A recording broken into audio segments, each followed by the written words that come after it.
who's going for it first. What's the probability of you being back here next week to override vetoes? Well, hopefully very little if the governor just signs our budget. So we'll see. We'll see how it goes. He's got an opportunity to look through it. I appreciate his hands in this budget and the President office as well.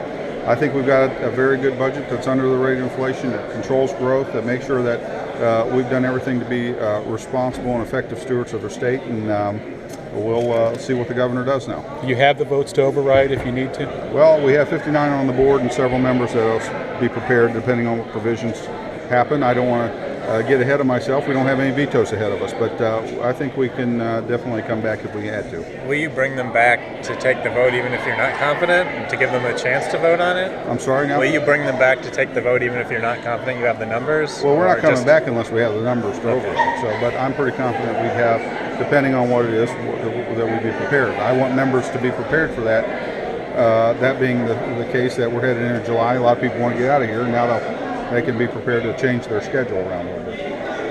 The Medicaid expansion language, is that there seems to be generally an expectation, at least, that maybe the governor would veto that. Is that in particular, do you have the votes for an override? Well, it hasn't been vetoed yet, so we'll see what happens.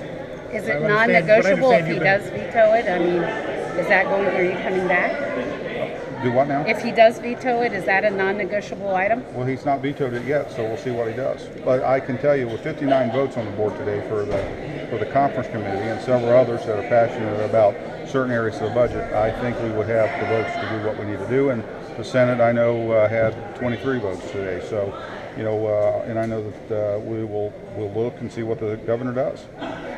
He has every opportunity to review the bill and make his decision and choices, and I don't want to get ahead of that. So I think we've had a good working relationship. We'll continue to have a good working relationship with this budget, and everybody's working hard to do the right thing for the state. Will there be a